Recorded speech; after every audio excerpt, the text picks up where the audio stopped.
The case is gripping and compelling on a number of grounds. First of all, you have this harrowing story of a 16-year-old mother whose baby dies. It stops breathing. 911 call goes out to police. They rush it to a hospital. They can't revive it. A tragedy in its own right. But soon she becomes the suspect as far as the police are concerned. They become convinced she did it. They bring her into an interrogation room. And over the course of 2 hours, they subject her to what a judge would later rule is deceit, trickery, false statements, aggressive questioning, implicit promises, and threats. And after 2 hours, she confesses to smothering her baby. It is quite possibly a case of a false confession. The girl claims she didn't do it. That interview, and what we have here is just this rare opportunity to look at a police interrogation. Rare indeed is the chance to see it. We went to court to get it. We fought in court to get it. And it's 2 hours of just gripping interrogation. But what you see here are techniques that show the psychological power that police have, and they show real problems, as evidenced by the fact that this judge saw them and threw out the confession order saying that the girl had been coerced into these statements. She hadn't made them voluntarily. It has to be said, the work of detectives is extremely difficult.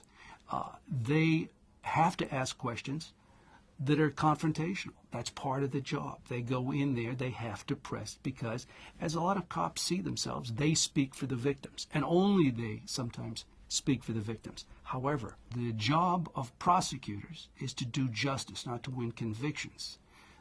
The job of detectives is to be the collectors of facts, not the finders of facts, not the juries.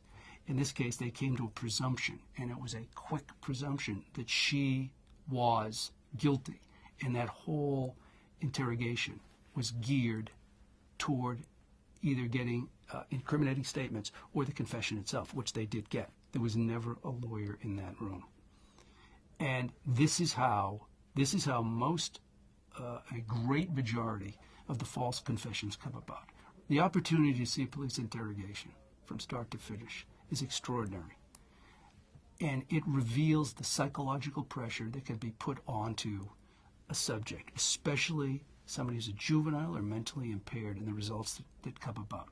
Across the country, lots of interrogations go untaped, but rather confessions are taped. But a taped confession, is worthless unless you saw and see how it's brought about. Can you imagine what would have happened in this case if this had not been videotaped? You would have relied on the police and their notes, or in some cases their imaginations, to tell you what took place there. And generally, they're listened to and the defendants aren't. The hope of those who pushed, including the SJC, who have pushed, but perhaps, according to critics, not far enough, to get interrogations videotaped, is that the process of doing that will stop abuses and stop wrongdoing.